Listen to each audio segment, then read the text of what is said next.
Good morning. Welcome to Real Estate Meme Stream. We get together every Wednesday morning, 8 o'clock, hump day, to review real estate focused memes. And the goal here is we just have some fun. We're halfway through the week. We need to keep a positive attitude in order to get there. And so every Wednesday morning, I get together and we do this program. We just review the Facebook group we're affiliated with, Real Estate Humor. And there's about 122,000 members in that group. And people go there and post various memes. And all I do is take them and review them with you and give you my experience and my feature. Now, if you're watching this, I'd love to have you participate. We're live streaming this on YouTube, Facebook, and LinkedIn. So if you have any questions, comments, if you have a meme that you want to put on, feel free to put it on.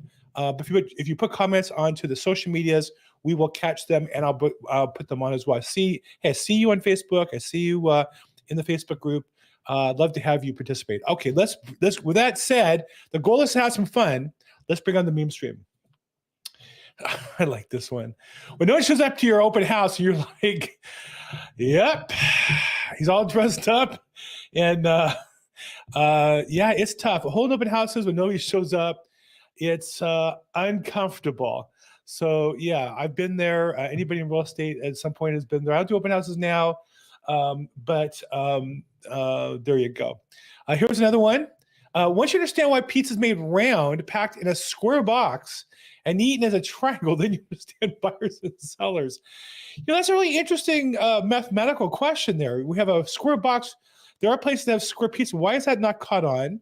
And then why do we cut it in triangles? I find that very interesting, along with that meme person. But yeah, I think the thing that I would say is our business is sometimes doesn't make sense and we don't know why.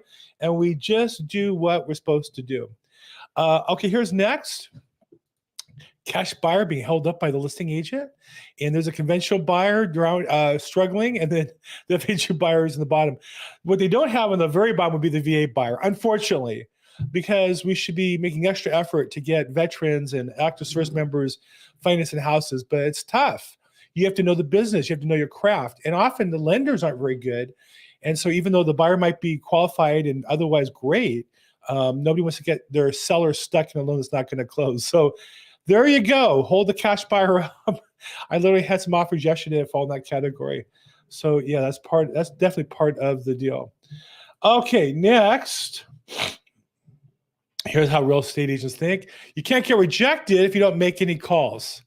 Yeah, sales is about asking people for the business or putting yourself out there. I put myself out there not by cold calling outbound, but I educate and bring people into me. But I get rejected all the time, and you have to have a thick skin to be in sales and real estate. Same with just negotiation. You have to want to put yourself on the line and offer people things to get them to move forward. So, okay, here is.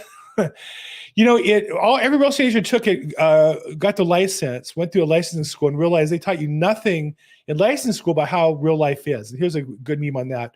Actual footage of the real estate exam preparing you for the real estate world. You're going to do a face plant. That is real. That is actual that we should have for a real estate license. Yeah, that's how it is. Oh, okay, and here's one. This one, that's a little vulgar, but I just, capture the image and go with it. But you have a house that's like, let's say, selling for $800,000, and the appraiser comes in at $790.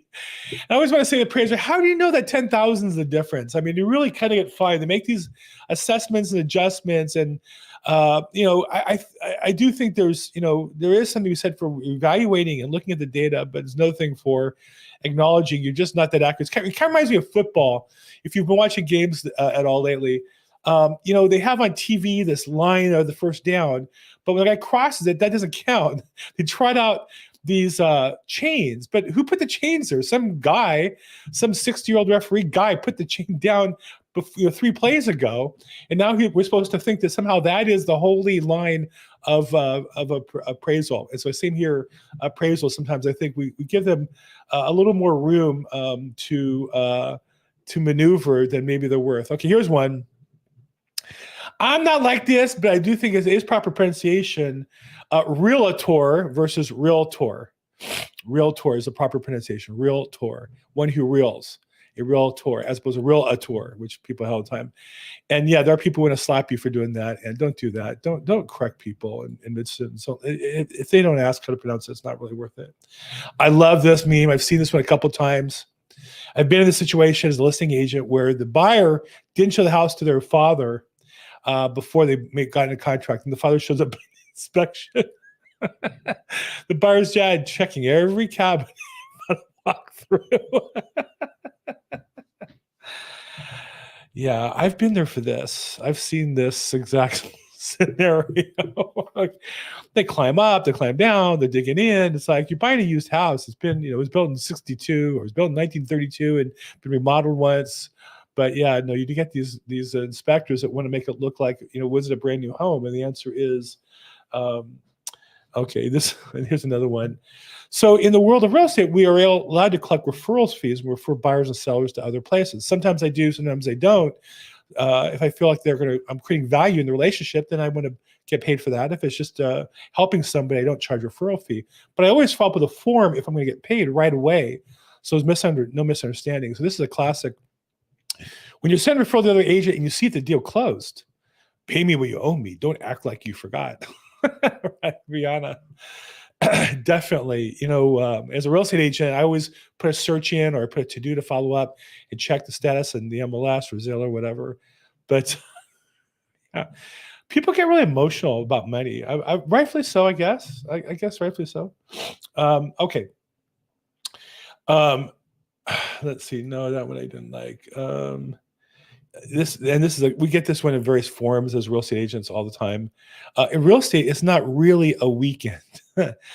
I don't work really weekends. I do work a couple hours on content on Sundays, but I'm a listing agent and primarily buyer's agent out showing property and holding open houses. I have agents who do that for me and my team. But most real estate agents, it's tough, man. They're working Saturdays and or Sundays and or late evenings. And so, it's a tough business, especially when you're in the come up. So I have some respect for them. Here's a good one. How do you stay so tough? How do you stay so calm during tough transactions? Me pouring alcohol in your coffee. I don't drink, but I definitely think being a real estate agent drives a lot of people to drink. You got to find some way to deal with your emotions for sure. So this one is classic. You have a listing and, you want to get the house sold and people live in the house if the house is occupied. So if you could not be home while I do a showing, that would be great. Yeah. And the attitude and the look, look, you have to remember these are people live in the house. No matter how bad you want to sell the house or how bad they want to sell it. Now, if they're tenants, they don't care. They don't want to sell the house. That's the whole game they play. But if it's the owner occupant, yeah, you'd rather them not be there. And they'll say, do you mind if we're here? Well, it's your house. I can't really tell you have to leave, but we want to sell it, then you don't want to be there. So that's just kind of the way it goes. Okay, here's another one. I like this one. I wouldn't tell anybody that I want an offer, but there would be. When you make an offer these days as a buyer's agent and there's multiple offers you're accepted, you feel like some sort of Victorian crown prince or something walking around the real estate industry. I lost recently about $1.3 million. And the difference between winning and losing is it's like, $25,000, $30,000 commission, perhaps, depends. And it certainly feels good when you win, but you go through we get paid on the wins for all the losses that we endure. And I think that's something people don't understand. Okay. So here's one. Me after another hard day, I'm quitting real estate. And a commission check says, are you through? You got to get paid. You got to get paid somehow. And so I think it's one thing to talk about quitting, but for many people, what's your alternative to make the kind of money you do with the flexibility and time that you do? So it can be difficult. Okay, next. Let's see.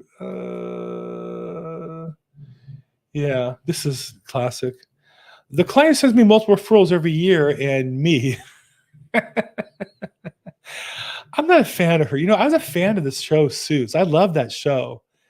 I just found her character to be obnoxious. And I know that's an actress, so that may or may not be how she is, but apparently she's not the different character.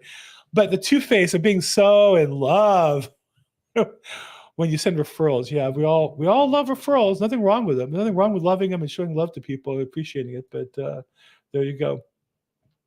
Okay. Let's see here.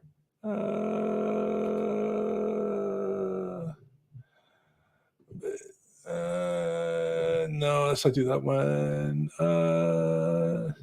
Yeah, here. I don't want to get in that situation. Oh, here we go. This is the real estate market. Play musical chairs. This is the real estate market because the truth is the challenge in real estate today is there's not enough houses for people who want to buy them. And I think the thing that bothers me most about the real estate news is it's not an accident, it's deliberate.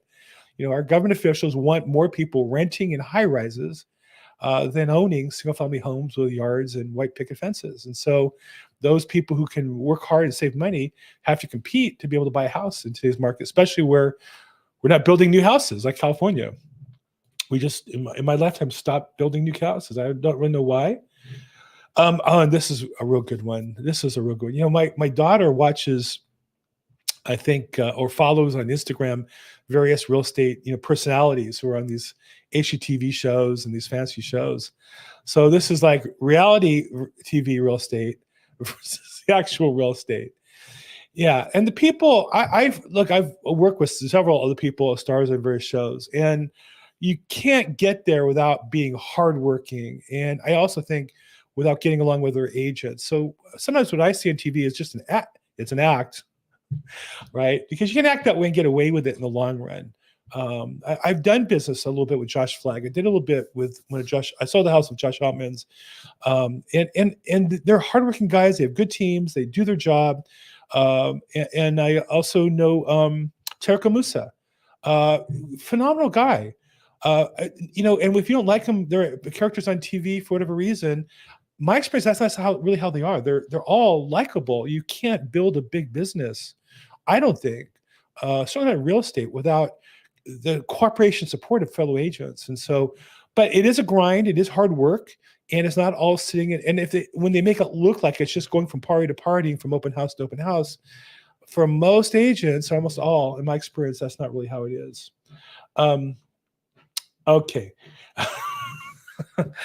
I don't condone this language or this behavior.